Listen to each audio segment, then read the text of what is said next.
Ajahn Dr. Chanya or anyone from Thailand, and good afternoon in America. On behalf of the Council of the Thai Bhikkhu in USA, I would like to invite the President of the Council of the Thai Bhikkhu in USA, Pratet Puttivitet, to give opening speech. Today,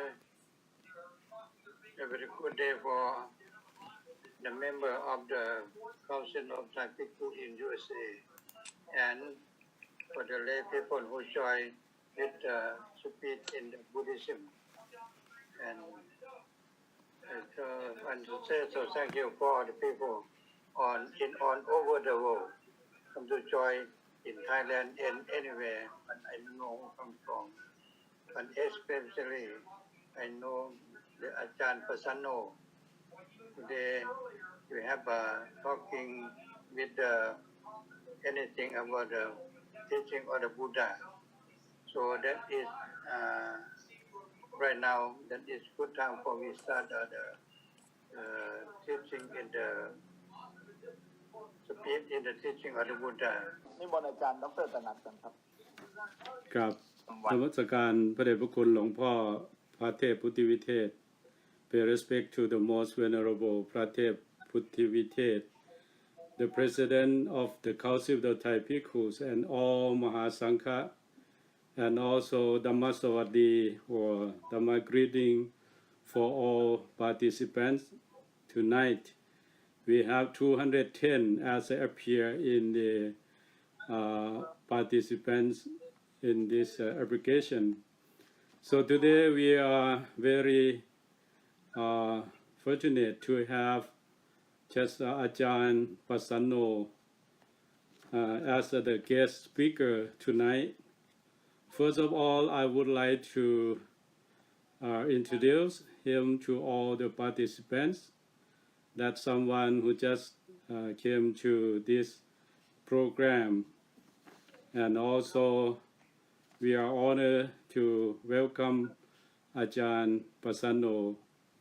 Ajahn Prasanno is the most senior Western disciple of the most venerable Luang Por Cha or Ajahn Cha, as you know, in the United States, and the most senior after Ajahn Sumetro and Ajahn Khemathammo.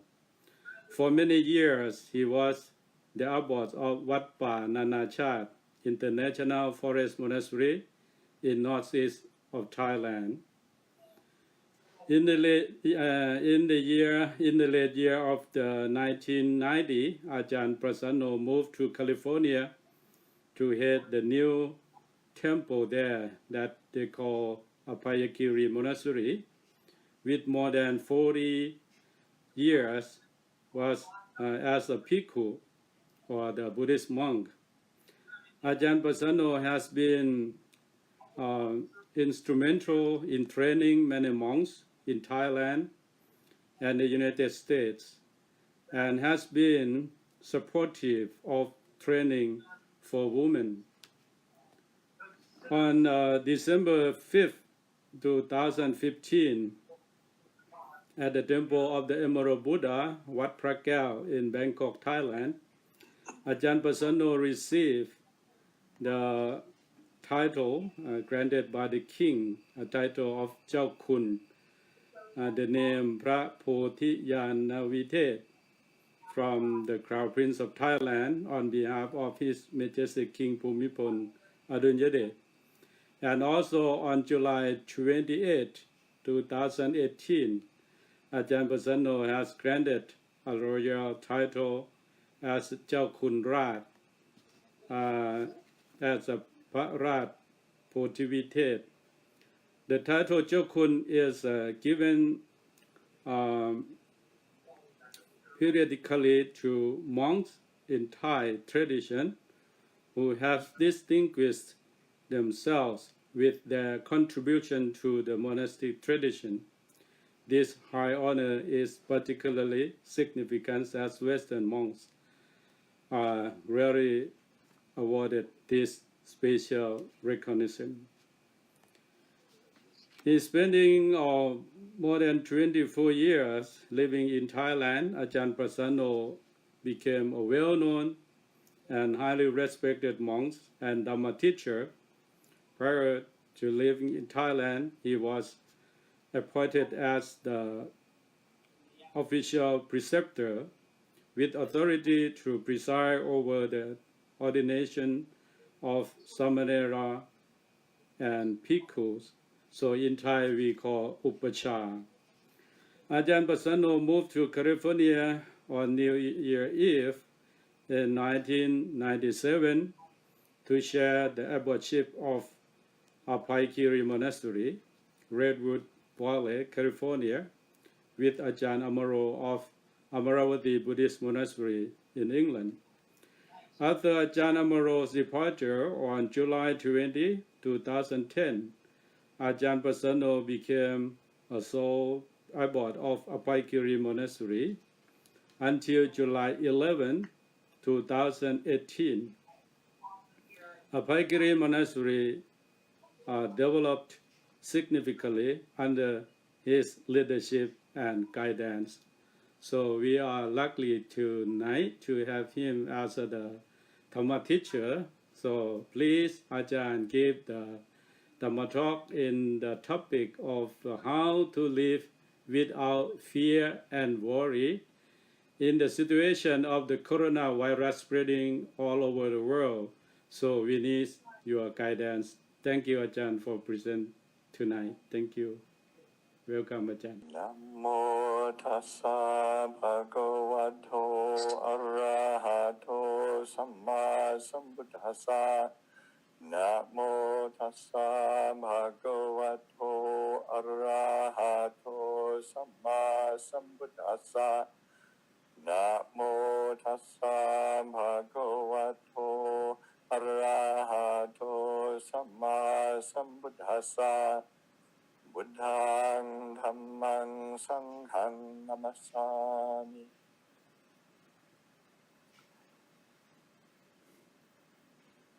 So I'd like to express my appreciation to the Council of Thai Bhikkhus in America who have organized this event and making Dhamma teachings available for the community of monasteries and lay people who are scattered through. I mean, with the live streaming like this, it's not just locally, it's not just in America, it's all around the world. So people have the opportunity to plug in and gain benefit from the teachings of the Buddha, and that's something that is very important, and it's a wonderful gift. So today the topic that was given to me to speak about was how to live without fear and worry, and it's I thought it was quite nice with in the way that it was written, because it's also written with a in the at least in the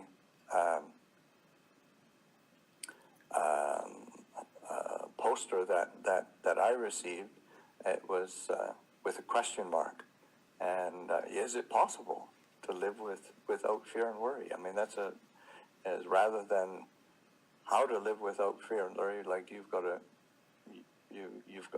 live without fear and worry, or you make it into a mandate, forcing you, thinking you should live without fear and worry, is already setting oneself up for more fear and worry, probably, or a sense of put a lot of pressure on oneself.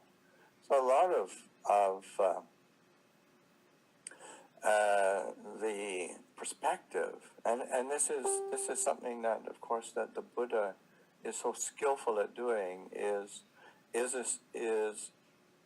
getting us to reflect and investigate and understand, so that we can get a different perspective on our experience, and to be able to understand more clearly how to work with something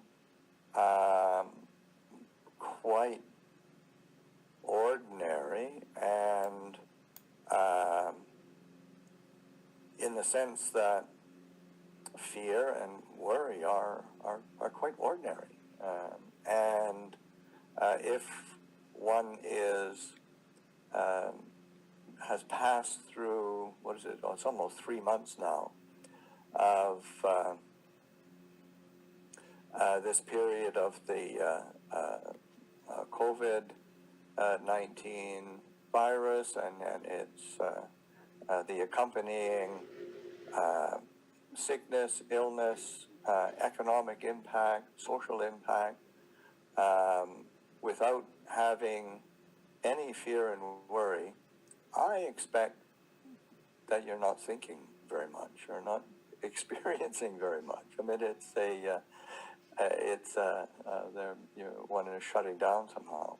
But that's because it's ordinary to have fear. It doesn't mean we can obsess over it or get caught by it or create suffering around it.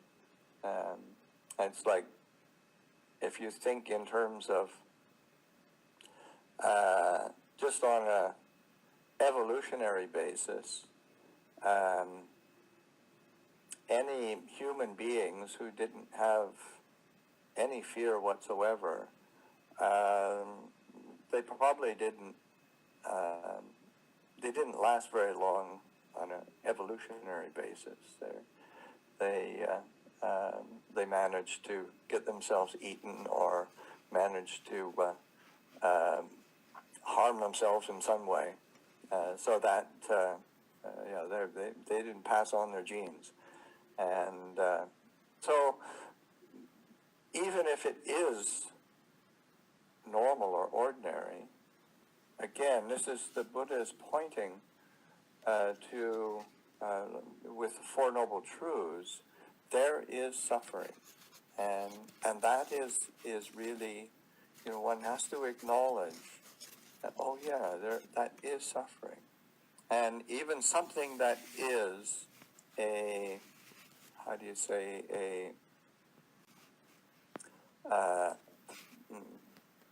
natural response, one can't keep going over it all the time. And that's the difference between fear and worry. Like, to have some fear is quite ordinary in terms of okay, this is a quite difficult situation. This is detrimental to the health and well-being of ourselves personally, families, communities, but the aspect of worry is another layer that we put on top of it that is extra suffering. And so it's just being able to recognize this element of the naturalness of having fear and the mind going to, because worry is more like what if, and recognizing the presence of that emotion or that thought train, and that's of course why we develop mindfulness, because if you don't have the mindfulness or awareness to recognize and articulate one's own feelings and emotion and responses, then inevitably you'll get caught up in say negative emotions or quite destructive emotions, and there will be a lot of extra suffering that is not really necessary or helpful. So just learning to have the mindfulness and discernment to be able to separate those things. It's like there's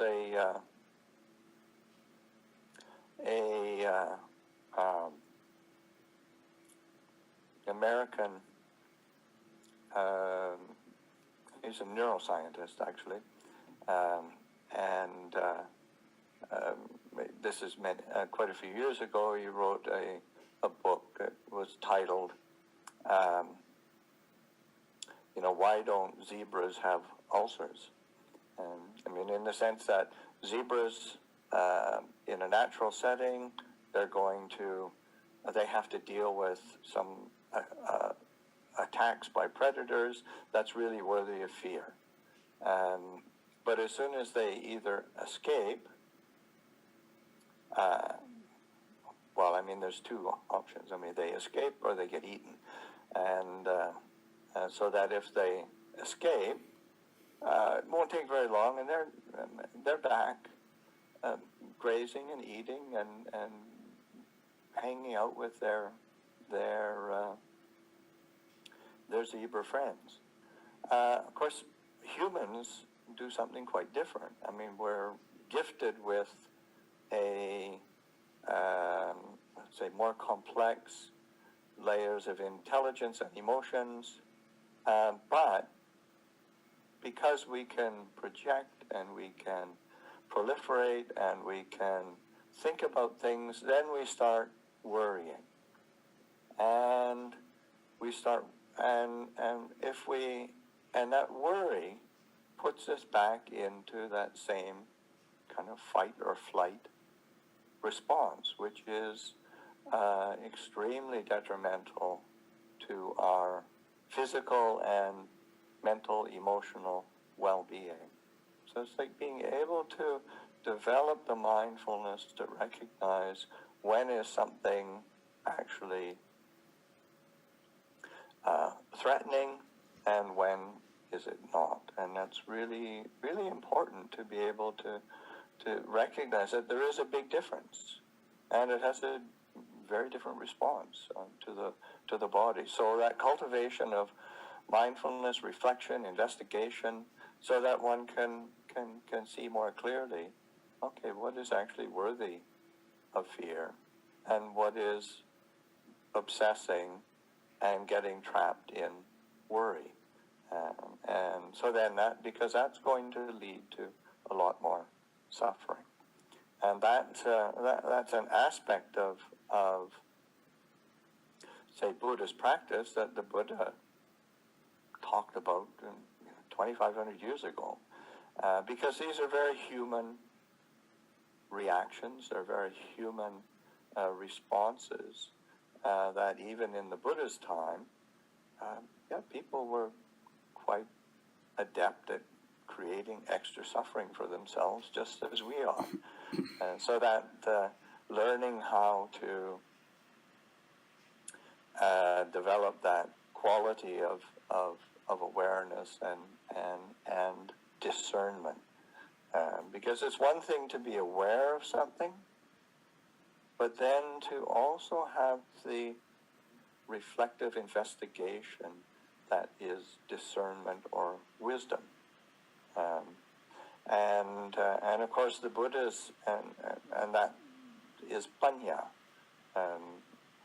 And of course the Buddha's path is very much laid on this foundation of sati and panya, mindfulness and discernment, wisdom. And so to being able to be attentive and learning how to apply the tools that the Buddha gave us. I think one of the things that is again is important in terms of reminding ourselves that it's not strange to have an experience of suffering. It's not strange to have an experience of fear, but it's what do we add to that? What are we putting in extra layers of difficulty for ourselves, and recognizing that is actually optional. We don't really have to be doing that. So how do we live with fear and worry? It's these cultivation of these tools of mindfulness and wisdom, and those qualities of, say, sati panya.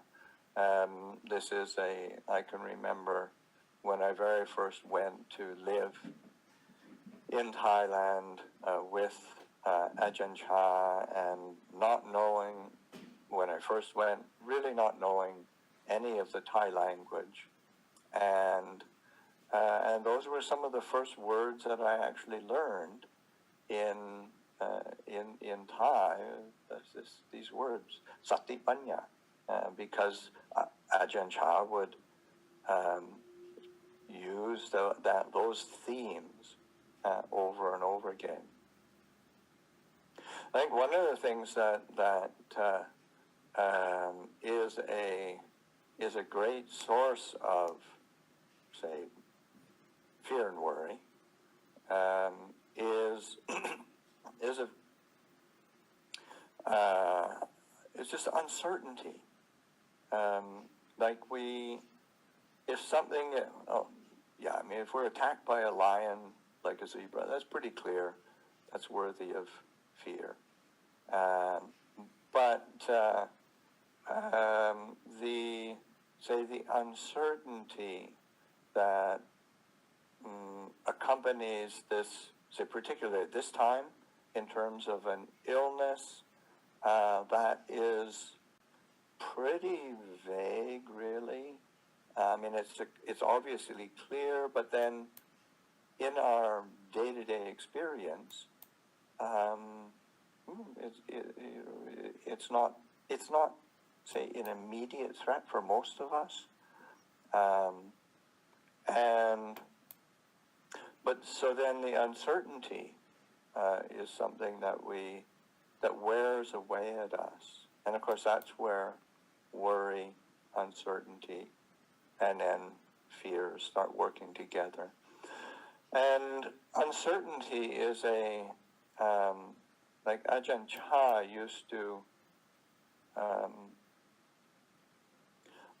lot of the times when he would speak about or teach about, say, anicca, and that's usually translated as impermanent. But Ajahn Chah would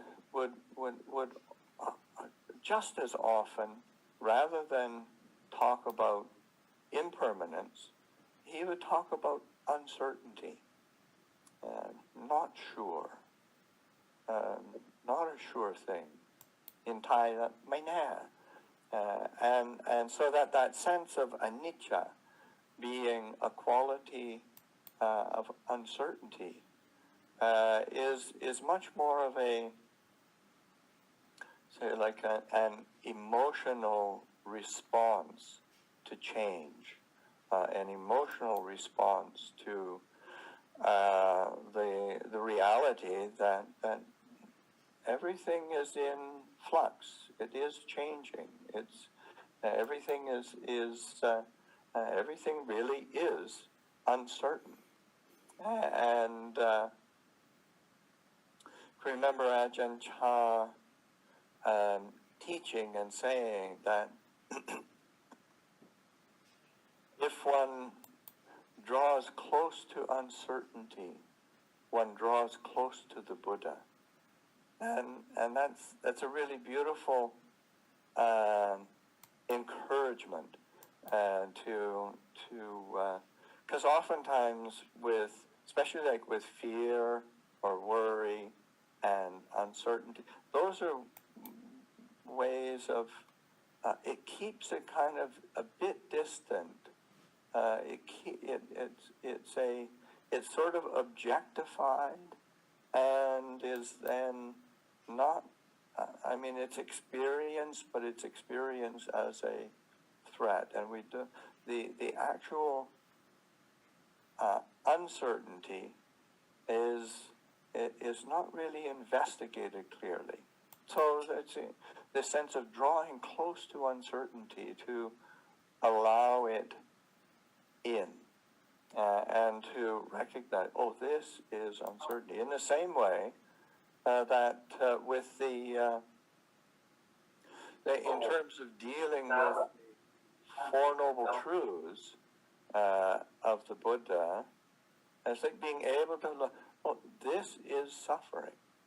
It's sort of, oh, this is this feeling of suffering. This is this feeling of dis-ease, discontent, and uncertainty is certainly a trigger for that dukkha. So being able to name it, to see it, to recognize it, is really important, because that's of course, in the teaching that the Buddha gave on the Four Noble Truths, that is what we have to do. In terms of there's the Four Noble Truths, but then there is also the duty or responsibility that we have to each noble truth, so that the noble truth of dukkha is to be understood. It's to be recognized. It's to be understood, so that by knowing it clearly, in Thai, gamdot ru, so that being able to take note of it clearly, to take note of it and know it fully. This is the appropriate response, the appropriate duty, because that gives us the opportunity to see more clearly what's the cause, what's the underlying origin of this, and it's that origin of, because usually it's, especially with fear, worry, we want to push it away. It's just, why wouldn't you? I mean, it's a normal response. You want to push it away, or one has a feeling of aversion toward it, the sense of negativity. It shouldn't be this way.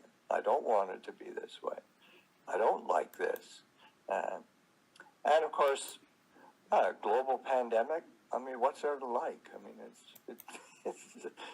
but it's that circling around it and worrying about it is a way that perpetuates the cycles of suffering. And so that being able to come back to this place of awareness of knowing. And this is where the cultivation of this awareness of our breath. I mean, using something tangible to establish awareness on, because it's not enough to just say, oh, I should be mindful, I should be more aware. That's just another idea. Even if it's a good idea, it's just an idea. One has to have practical tools and to be careful in cultivating those tools. So of course the breath is always available, and so being able to pay attention. I think it's probably a universal experience that if one is feeling fear and worry, that there's a feeling of contraction. I mean, not just emotionally, but it's a feeling that is very physical. You can feel the body kind of contracting, closing in as itself, guarding itself, shutting down. And that's where just a simple exercise of paying attention to the breath, coming back to the breath, letting the breath relax the body, opening the chest so that your breath comes down into the abdomen. You're relaxing the shoulders, opening the chest, softening the belly, and letting the breath inform the whole body. It's like in the Buddha's discourse on mindfulness of breathing, that sambhagaya patisangvedi, that experiencing or sensitive to the whole body I breathe in, experiencing or sensitive to the whole body I breathe out. And then that pasambayang kaya sankharang, that say relaxing, settling, tranquilizing, making tranquil the whole body experience I breathe in. Relaxing, settling, tranquilizing the body, the formation, the whole body formation. I breathe in, I breathe out. So this making it very conscious, and by doing that, just that, having that tangible base to establish awareness with, one has an opportunity to kind of dissolve the tendency to clamp up and let that fear and worry spin around on itself, and that's what it does. It spins around, it circles, it gets very entangled in our experience, and we suffer.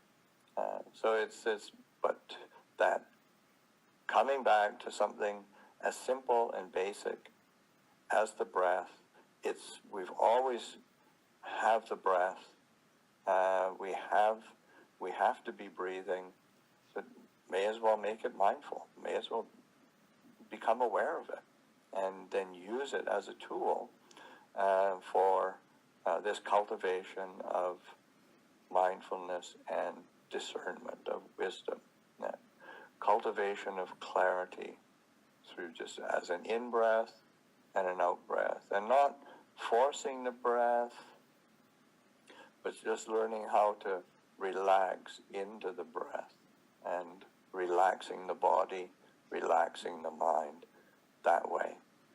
So those are just helpful tools, helpful immediate. It's an immediate tool, close by one. So learning how to tap into that. Another aspect of say how to live with fear and worry is a reminder that just learning how to be kind. Learning how to be kind to ourselves, being kind to others. And that sense of fundamental kindness is a refuge. If you think of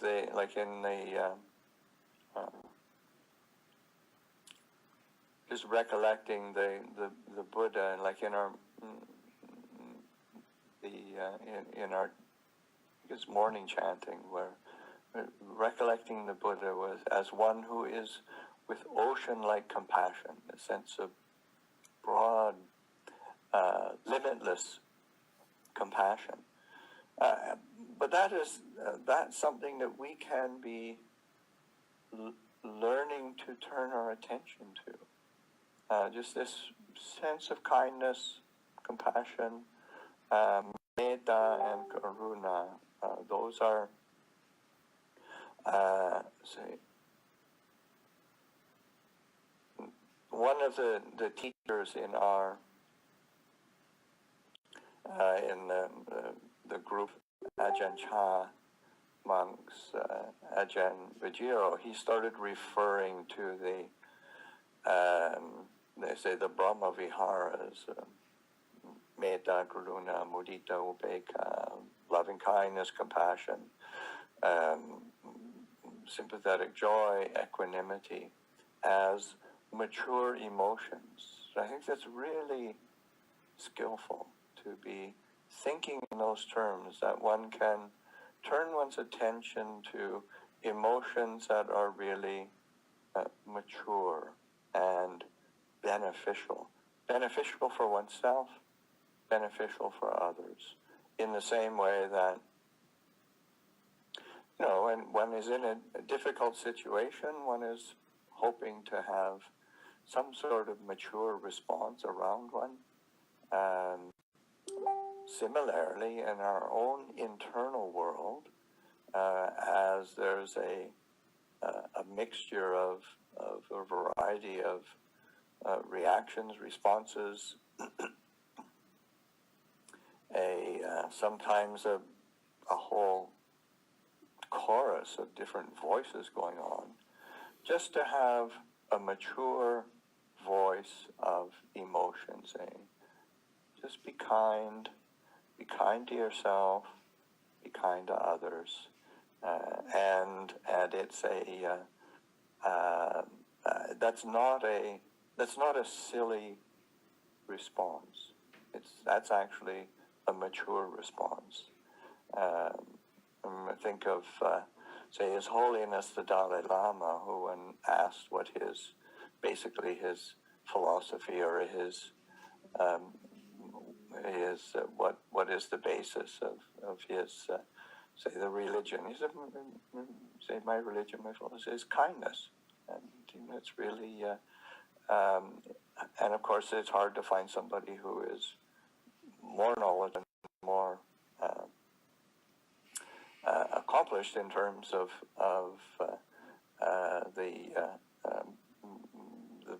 the vast scriptures of Buddhism. But this sense of kindness is really, really important to reflect on, because I think one of the things that comes to mind is the say like the Karaniya Matta Sutta,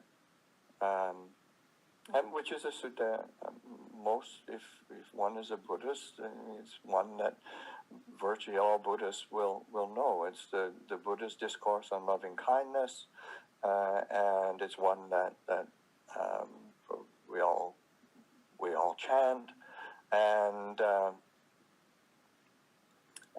the refrain is like wishing in gladness and in safety, may all beings be at ease, or may all beings be happy.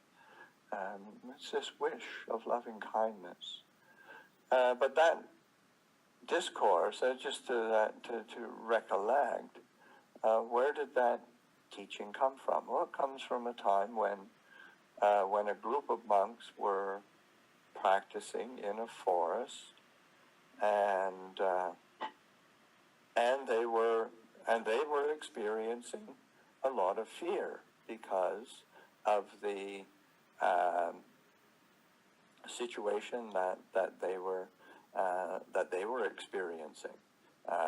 There was spirits there that were threatening them, didn't want them there, making all sorts of noises and smells and whatnot, and creating a very say disruptive presence for those monks.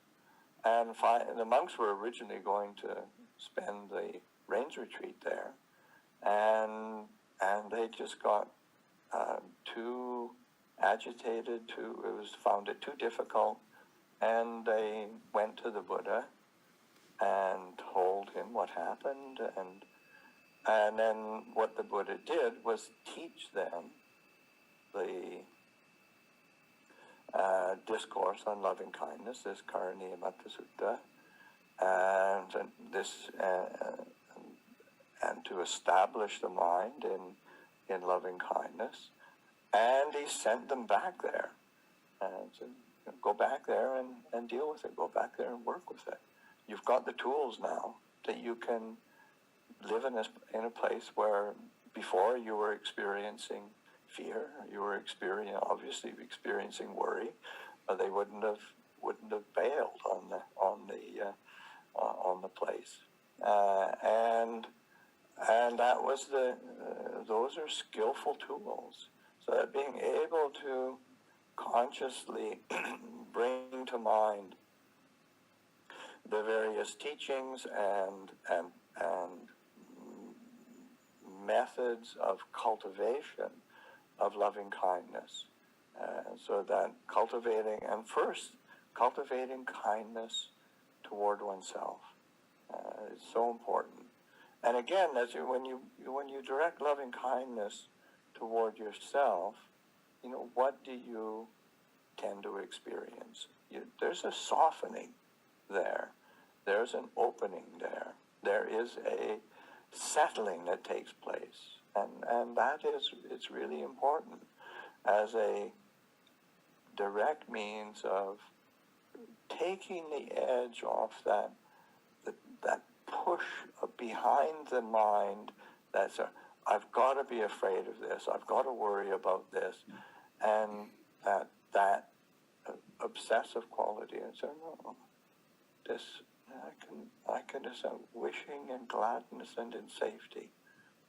May all beings be at ease. And that's me too. It's not just other people. You want to extend that to oneself, settle oneself in that quality of loving kindness. You can cultivate that in conjunction with the breath. It's just that sense as one breathing in, breathing out, that sense of, because it's that breath that tends to really, it's like untying that knot of contraction that happens in the heart and in the body when we're experiencing fear and worry, when we're in situations that are stressful, and these are stressful times, and it's not to try to sugarcoat it or trying to wish it away. It's how do we look directly at this and not be intimidated?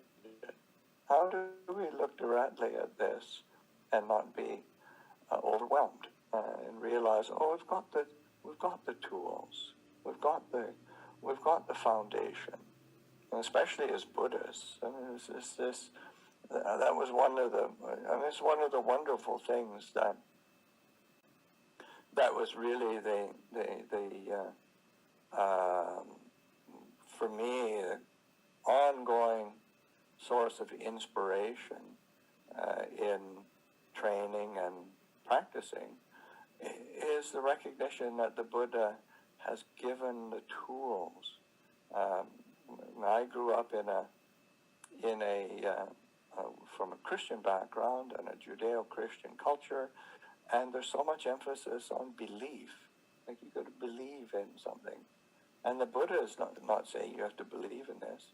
You just have to do it, and it's that willingness to go ahead and do it. It's like as I was mentioning, Ajahn Chah saying that if you draw close to uncertainty, you'll start to draw close to the Buddha. And so that sense of really drawing close to those truths of, say, anicca. Okay, this is really unsure. And same with dukkha, anicca, dukkha, anatta. These are universal characteristics that allow us to draw close to a refuge. It's like seeing things in their true nature is what opens the door for establishing ourselves in the refuge of of the Buddha and the Dhamma and Sangha, of course, and those are so essential for living, without fear and worry. Or it's not a matter of living without fear and worry, but learning how to live with it. And again, not to get too idealistic about it. So I shouldn't have feelings of fear and worry. I've got to get rid of fear and worry so I can be a good Buddhist. No, pay attention to what the experience is, that's the the very first teaching that the Buddha gave. This is dukkha. This Four Noble Truths. But the teaching on the Four Noble Truths is that, yes, there is dukkha, there is suffering, there is stress and discontent, but we can understand it. We can let go of the causes of it. We can experience a cessation of it, and we can cultivate the path leading to its cessation, and that's enormously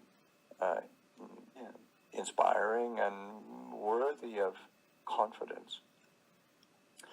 So that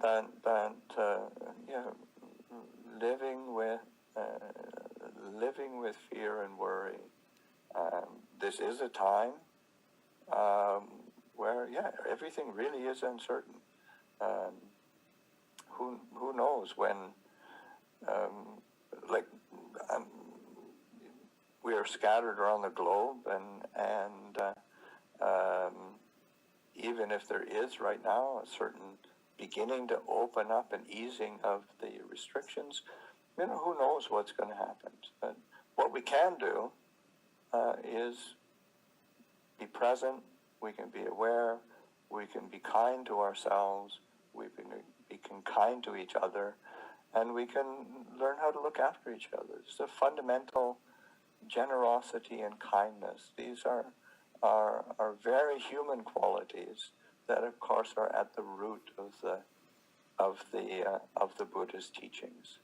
So I think I will close my talk. I was supposed to do 40 minutes and open it up for questions and answers. I'll leave it there for now.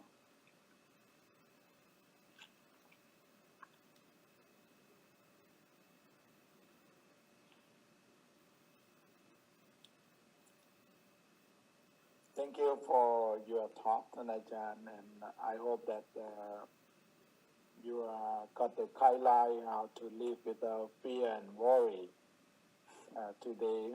And we have time, 15 minutes maybe, and if anyone want to ask a question, you go to the chat and then you can write, and then we can ask the question to Ajahn again.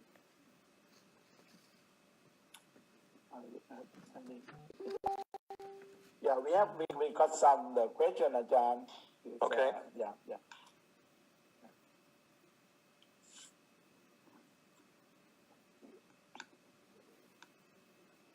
Hello, Ajahn. Good afternoon, good evening, good morning, everyone. So we have a question here from one of our listeners here. I think there was a question that relates to the different types of meditation. So his question is, if he have been practicing mindfulness of breathing and loving kindness, but due to his mental health issues, it actually caused him to have anxiety. Do you have any recommendations on any different types of meditation? Thank you.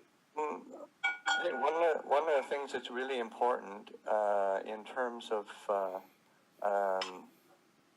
it's like walking meditation, and also paying attention to relaxing and settling, so that because sometimes and I noticed this both in the English language as well as in Thai, the assumption is that, say, meditation is concentration. And so like focusing the mind on one point.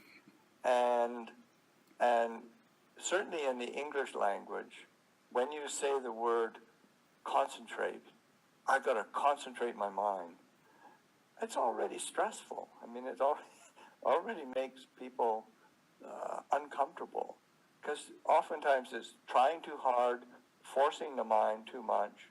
So that one of the things that's important for everybody, but particularly if anybody has any underlying mental health problems, that the emphasis is more on relaxing, on body awareness, doing walking meditation, not tightening up, not forcing too much, just learning how to relax.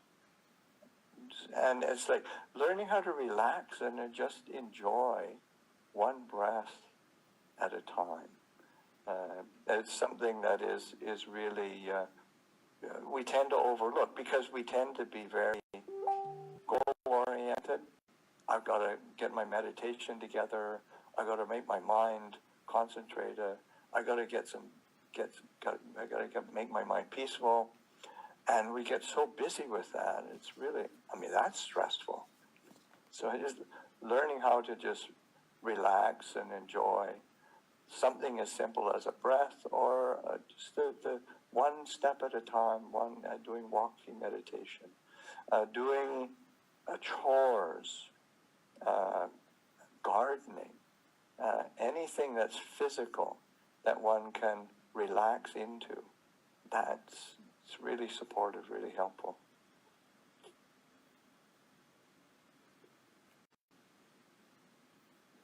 Thank you, Ajahn. I have one more question here, which is actually quite interesting. I think during this unprecedented time, and of course, one of the biggest worry is actually the stress and the worry itself. So this question is that, can we actually use stress or worry as an object of contemplation without avoiding it? Yes, well, that's actually one of the things that I'm encouraging, because it's one thing to, I mean, you want to be able to, you're lifting up the stress, because you're not trying to push it away or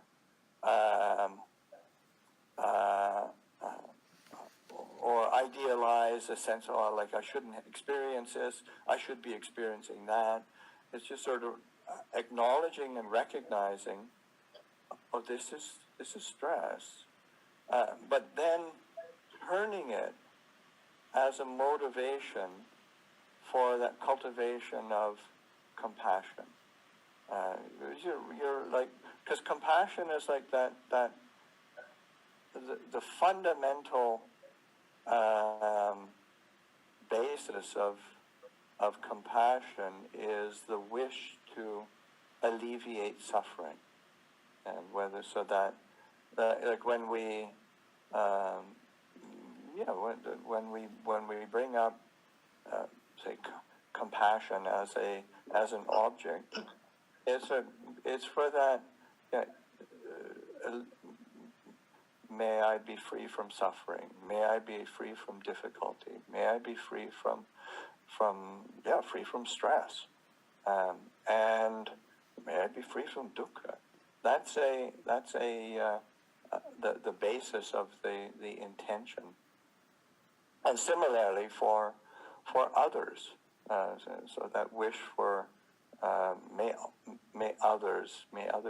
all beings be free from stress. So then it's like recognizing that the stress that we feel, the dukkha that we feel,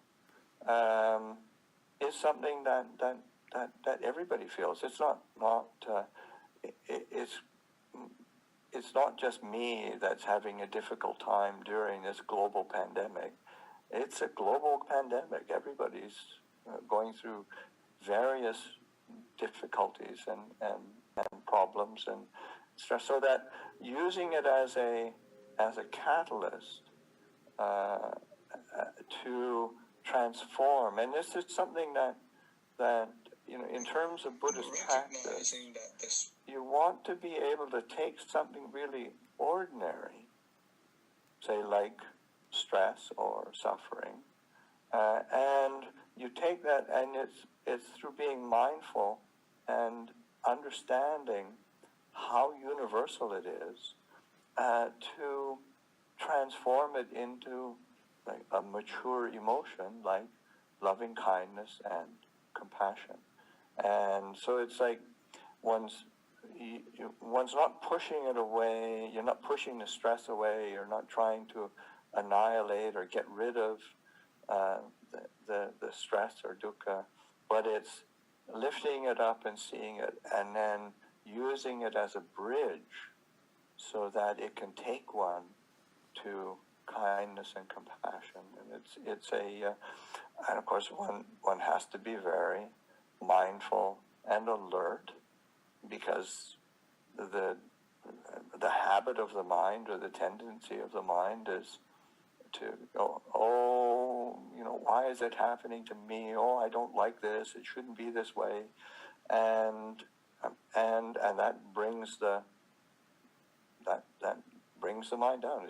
It complicates the suffering. So, but using it as a bridge or as a catalyst for transforming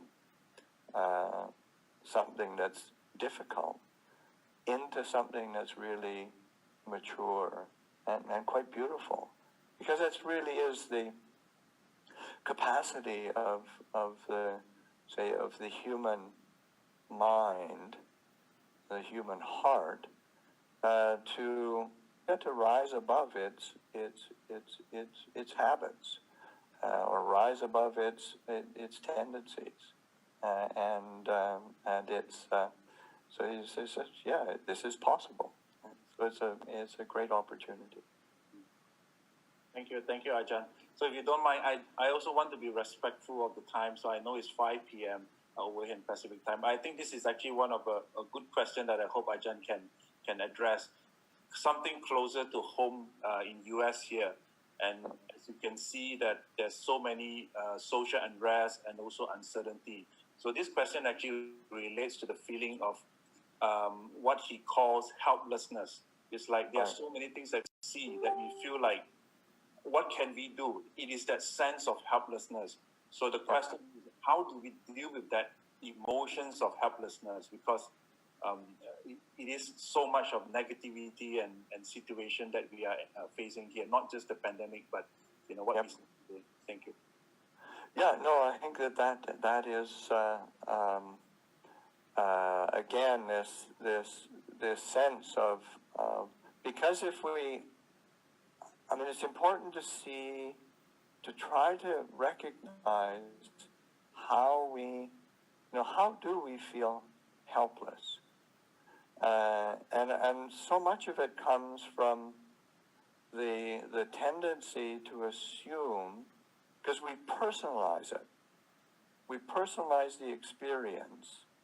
Okay, there's a global pandemic, and I should do something about this, and I can't do anything about it, so I'm helpless. But the assumption that I have some sort of ultimate responsibility from the beginning is a bit self-centered and a big assumption when you start looking at it.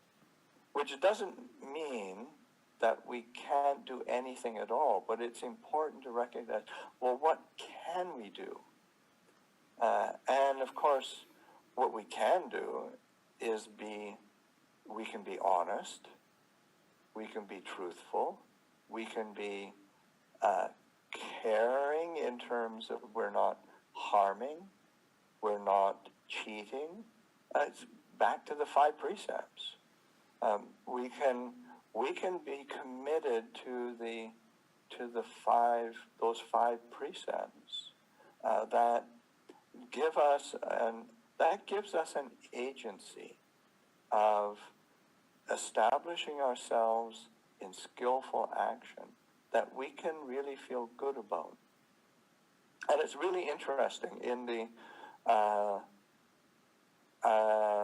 say like in the Karaniyamatta Sutta, where it's the Buddha's words on loving kindness, and he doesn't start by saying, you should feel loving kindness for everybody and get over your, don't get over it.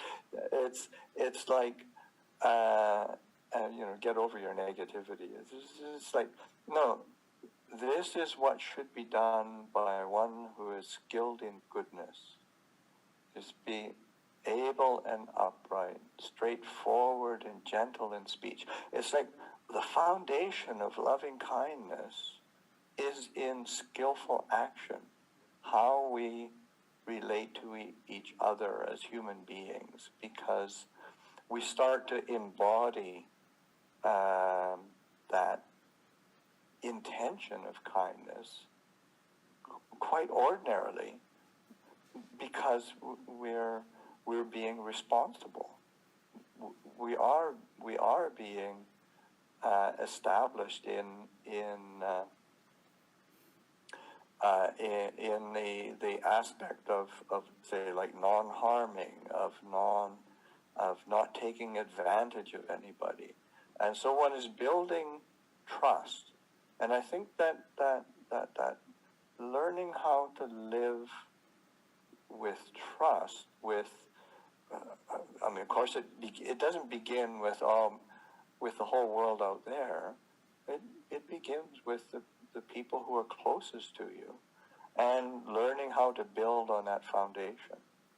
There's a very lovely discourse where the Buddha speaks of the five bases of great generosity, mahadana. It's like these are really great gifts that one can make, great offerings of generosity that one can but what they are, and of course that gets your ears perked up, because what are those five great gifts? There's lots of merit in that, but what it is actually the five precepts. These are the five great gifts, because it's a gift of safety, it's a gift of kindness, it's a gift of compassion, it's a gift of establishing trust as within this human condition. And so that's a very powerful foundation for, again, recognizing that, because the ideal and the projection goes to, like, I should be saving the world somehow, I should be able to do something, and I mean, the world has always been out of control. It's just it's never been in anybody's control. But what we can do is, through our actions of body and speech, through the training of our hearts, we can start to take responsibility for ourselves, and we start to build relationships of trust and caring and kindness. And that's really important for being able to move past or move through feelings of helplessness. Thank you, Ajahn. Thank you for your Dhamma. So I want to hand it back to Ajahn Riti so that he can actually do the closing and also the prayer. Okay. Thank you very much. You have to unmute.